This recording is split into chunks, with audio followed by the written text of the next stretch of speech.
Hey, Shalom, guys. Welcome to another review. Today, we're going to be talking about the movie David by Angel Studios. And this is going to be my review, my thoughts on the movie. Um, so, and disclosure, this has not been, I've not been persuaded by any group to do this. Angel Studios has not reached out to me to give a review of any sort. This is just my opinion of the movie. And I really want to put my opinion out there just because ladies and gentlemen, this is the greatest biblical animated movie of all time. And I would say that this is the second greatest biblical movie of all time. I would put this behind Passion of the Christ just because the story of Jesus, Yeshua coming, dying for us so that we can have salvation. I think that's the greatest story ever told. Now, with that being said, though, I do have a lot of problems with the film by Mel Gibson. But Angel Studios has an opportunity to tell that story again in more detail of specifically of the crucifixion of Jesus. Basically, like I wouldn't think it would be a good idea to have the movie focus on like the last week of Jesus. But Angel Studios, from seeing what they have done, they absolutely can do this and they can knock it out of the park. Now, with David specifically, and guys, I have the numbers right here. For an animated biblical film, they are number one, the biggest opening weekend ever, 22 million. To help you kind of put this in perspective, Prince of Egypt is at number 3 with 14.5 million.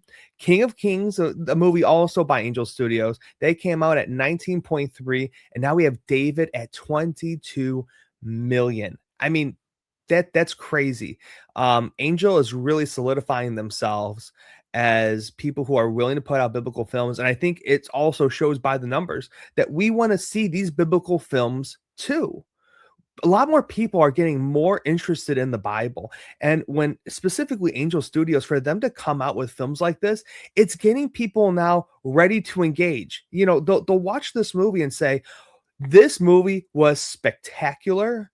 Now I want to go read the story, right? That has happened with Lord of the Rings, Harry Potter, any movie that has come to the big screen first. I feel like it has drawn more people to go to the books to read the book specifically.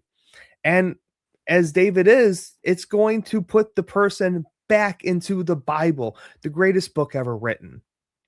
And David was fantastic. I went to see it with my wife and my 2 kids. My son is 5, Elijah, and then my daughter Solomia, she is 4. And this, I have to admit, I think I was more excited to see this movie than they were. And ladies and gentlemen, let me just tell you, they did not disappoint at all. You know, one of my things that I had a big problem with concerning the Prince of Egypt was, look, Prince of Egypt, great movie, love the music, everything like that. It is just not biblically accurate. And I love what DreamWorks did. Great movie. Same thing with their Joseph film. But I don't know if why they were not as biblical accurate as they could have been. You know, in the very beginning of the Prince of Egypt movie, they talked about how this is the closest adaptation that we have regarding this and everything like that. But that's just not really true. There are a lot of errors within Prince of Egypt. And I think the problem is when you watch the Prince of Egypt, you go back into Exodus, the stories just don't line up.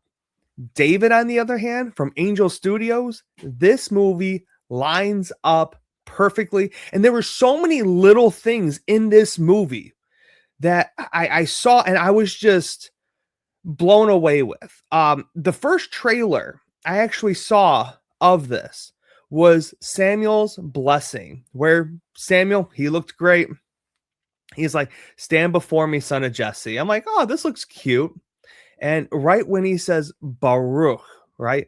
Baruch is part of almost every blessing that you hear in Judaism. So when my wife and I, when we do Shabbat, we say Baruch atah Adonai Eloheinu melech haolam asher kiddushanu b'tzmotav v'tzivanu lehadak ner shel Shabbat.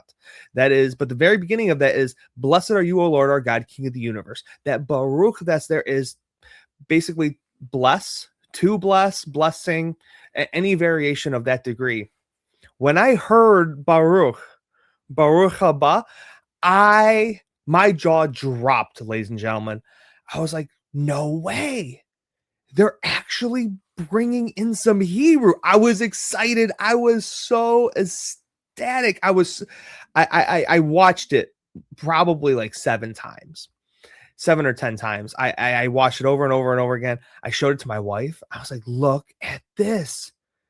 Look at this. How biblically accurate it is. And then you're watching it. He pulls out the ram's horn.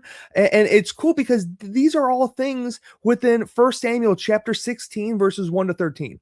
Which actually, 1 Samuel 16, that's really truly where the story of David starts. Now, if you read 1 Samuel starting in chapter 1, you get the life of Samuel as a young child being dedicated in the temple.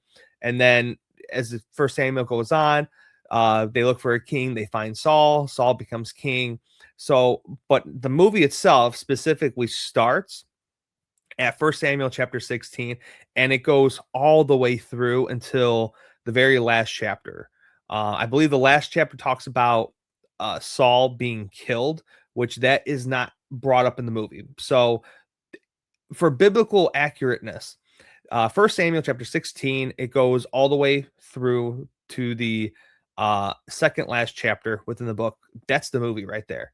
That is the 2-hour movie that is David, which again is awesome.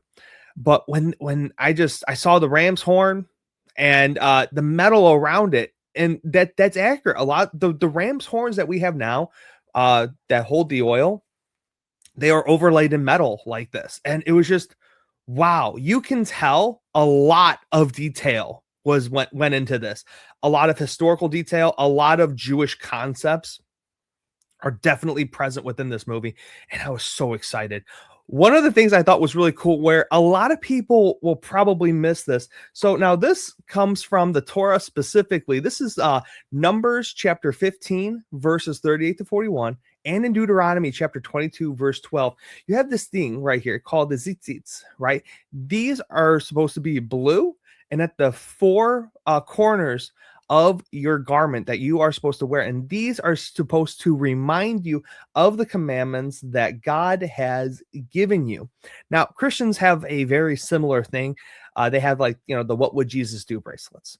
But the biblical commandment to wear this. And again, the attention to detail that the people of David put together at Angel Studio, it was breathtaking. It was amazing, ladies and gentlemen. It was just absolutely amazing.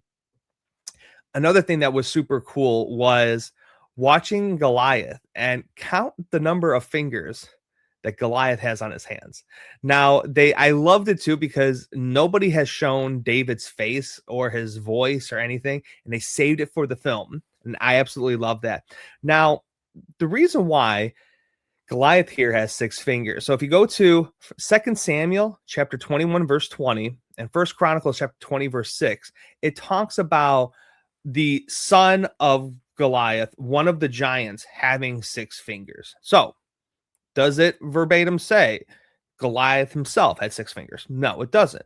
But the 6 fingers, both Jewish and Christian scholars can all agree on, is that this idea of the 6 fingers is from the line of the giants, that through this lineage, it was depicted to have 6 fingers, which makes sense because if you are huge, you can totally have another finger. Now the size of Goliath, I wanted to talk about because there is some controversies. There's some textual variances that we have within the text itself. Now you can tell Angel Studios went with the Masoretic text. Masoretic text says that Goliath was 9'9". I forgot the exact measurements it gives, but it's 9'9". Now, the Septuagint and the Dead Sea Scrolls, however, they actually say that Goliath was 6'9". So there's a disagreement among scholars of what the original height of Goliath actually was. But just based off of the height of everyone else versus the height of Goliath, you can tell that Angel Studios went with the rendering of the Masoretic text, which again, totally fine. I have no problem with that. But I was curious how high they were going to make Goliath actually be. So that was super cool. And then Oh, another Hebrew thing that went on. So in First Samuel chapter 18 verses 6 to 7, this is the victory parade of them marching into the city after David has slain Goliath and all the Philistines, right? And there's a song that is sung, and I was wondering if they were going to sing this. And they not only did they sing this, ladies and gentlemen, but they sang it in Hebrew.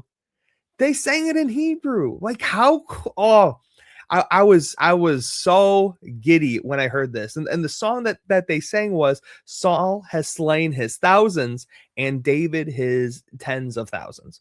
And they were singing it in the background, and Saul's riding his horse marching through.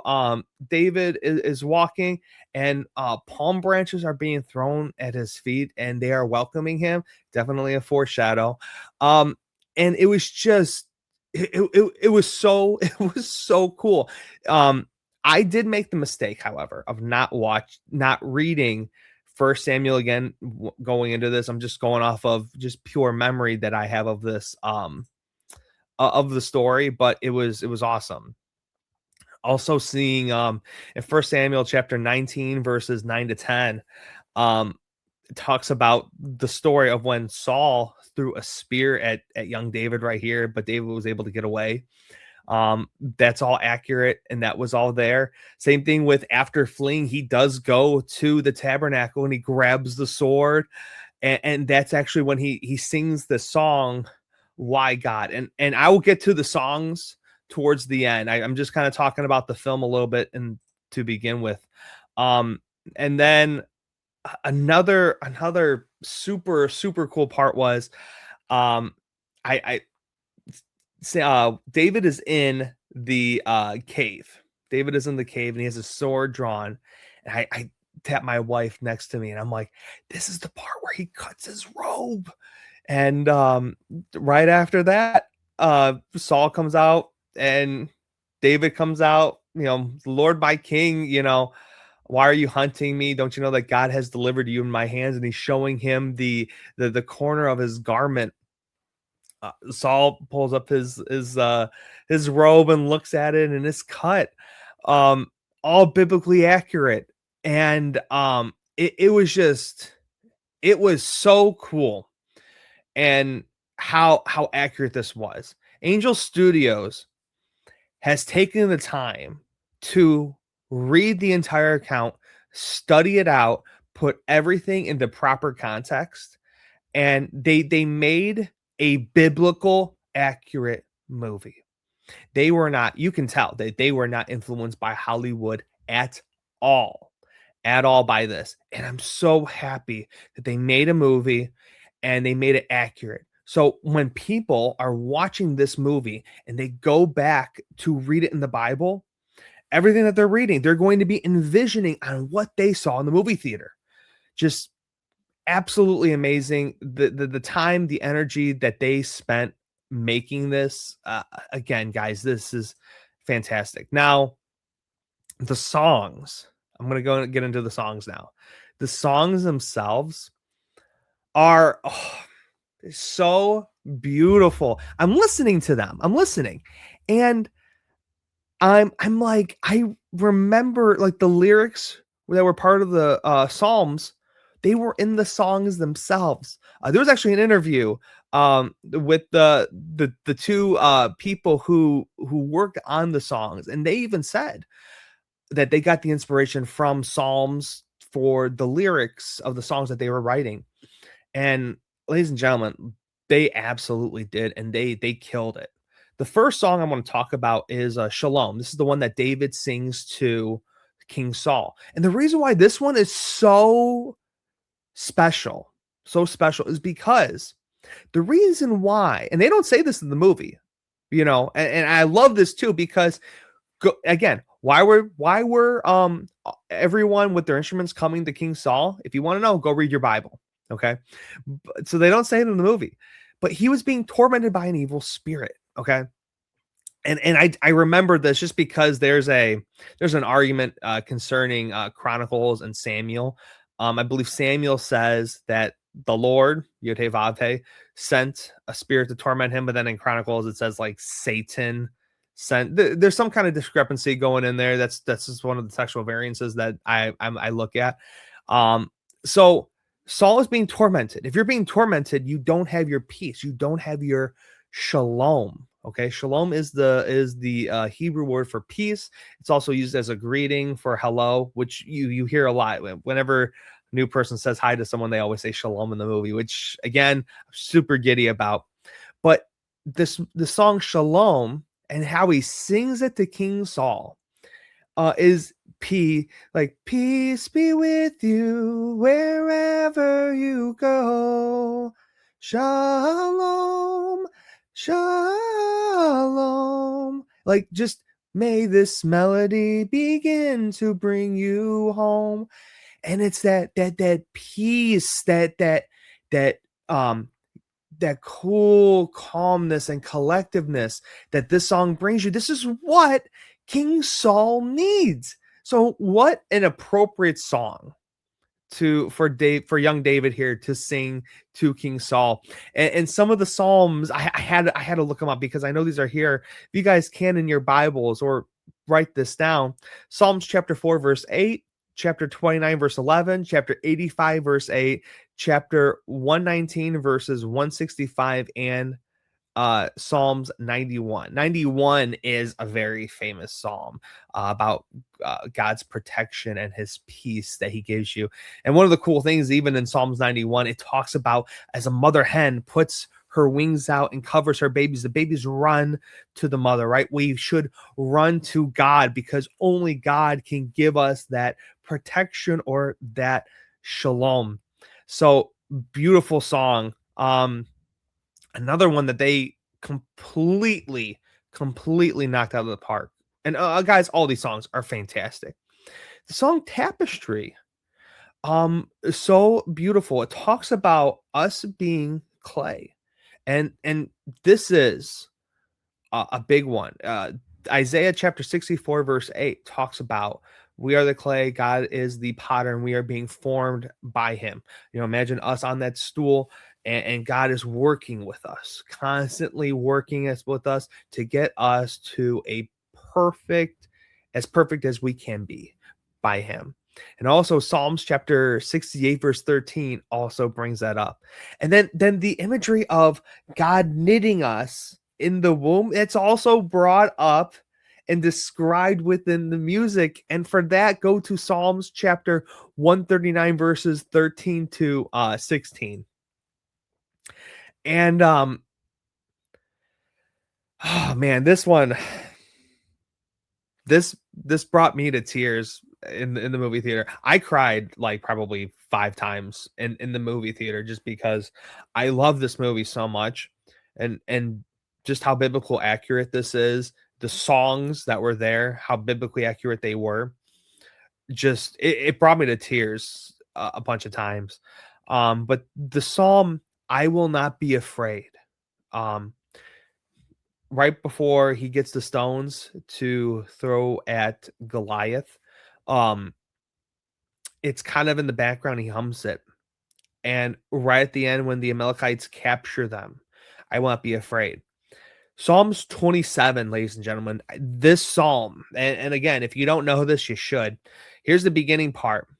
The Lord is my light and my salvation. Whom shall I fear? The Lord is my stronghold of my life. Whom shall I be afraid? Right. So when the song starts off like stronghold of my life, whom shall I fear? That's straight from there. And the beginning, even going back to the Lord is my light, and we will get into this in the next song. David is constantly referring to this light that he needs, and keep this light with me. And this is what he's talking about, of God, don't depart from me, right? But the confidence that he has there. Also in the song, it talks about arrows coming towards me. And this is another reference to Psalms 91, specifically in verse 5, where it says, you will not fear the terror of night, nor the arrow that flies by day, right? And then the next verse says, I will not be afraid. Psalms 118:6, 56:3, in chapter 3, verses 5 through 6 of this psalm. It's how biblically accurate. Any Bible nerds out there, if you're familiar with the Psalms and you watch this movie, you're going to recognize a lot of the lyrics. It's not just to make really cool music, it's all biblically accurate. And the next song, that's a super upbeat one that transfers from David as a young man to David, whom we see basically become king. It's Follow the Light, that song.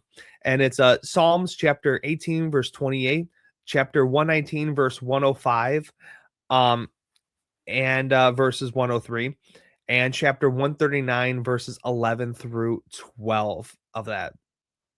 And then this is probably my favorite song, just because, and again, this is another song I cried off of, and this is actually my wife's favorite song too. It's when David is running from Saul and he goes to the tabernacle and he's like, I don't get it, oh, what am I supposed to do without your light? And he keeps singing, and then he punches that phrase, why, God, why have you forsaken me now? That's Psalms 22. Ladies and gentlemen, that's Psalms 22. And that's the same thing when Yeshua was on the cross that he said. It hits you. It hits you so differently. How when you hear this song and you're familiar with Psalms 22, it hits you. It really hits you. It really moved me. It moved my spirit inside me. Just hearing this and seeing all this play out of him running from Saul. There's many other psalms that literally describe David running in an anguish, and I love it too, because when you read the psalms, you see the realness there with David. David, almost, it's like he's yelling at God, like, why are you forsaking me? Why are you doing this? Why did you put me in this position? Why are all these people after me? They're searching for my life. I am running. I'm scared. I'm helpless. I need help. But then he goes and says, but you are my God, the gracious King of kings, Lord of lords, God of gods. There's none like you. There's none greater than you. You are the greatest of all time. Where he does his praise to him. And the biggest thing I'm going to say is when you first watch the movie, there is a verse in First Samuel, I don't remember off the top of my head, where it says he's looking for one who is after his own heart, meaning God is looking for the next king of Israel, someone who is after God's own heart, meaning he wants someone to be a king of Israel who can be a shepherd, who can watch over his flock and love them as much as God loves us. We see this, and I believe it's Ezekiel chapter 34, where God specifically says he will shepherd his people. Then he says, I will have David shepherd my people, which of course is a messianic prophecy regarding Yeshua, Jesus, that he will be our ultimate shepherd. But this was a fantastic movie. Angel Studios, I'm so excited to see what else you guys have regarding this movie. It's what you can do after this. I'm so excited. I think a part 2 is definitely needs to be in the works. What you can do is you can call it King David and focus on Second Samuel. Second Samuel, David ruling as king, and then you know what? Go into Solomon, make another one of Solomon. Go into the details of it. That would be my recommendation. To definitely move forward. Keep it going, Angel Studios, and for anyone who can help support or fund in any way, shape, or form, please, we're all calling on you guys to do this. And again, this is not a paid sponsorship in any way, shape, or form. This is me just coming on here telling you my opinion of this wonderful biblical movie that everybody and their family needs to go out and see. And it has moved me so much. I can't wait for this to become available on the Angel streaming platform. Super excited for this. This is a great movie, and everything that they did, they really took care of this. And by Angel Studios doing this, they really have honored God, and they did a huge justice for this movie. And I just can't wait to see what else they come out with regarding this, just because how fantastic, how spectacular this movie was. And I'm gonna say it loud and clear. This is the best animated movie, biblical movie of all time, and the second best biblical movie, in my opinion. So that is my review of the David movie. And again, guys, if you have not seen it, go out and watch it. If it's no longer in theaters, subscribe to Angel Studios. Or if you don't want to do a subscription, go and buy this movie. This movie will bless you. This will bring you closer to God, and it will put a desire in your heart to know Him more. So, with that being said, shalom, and thank you for watching.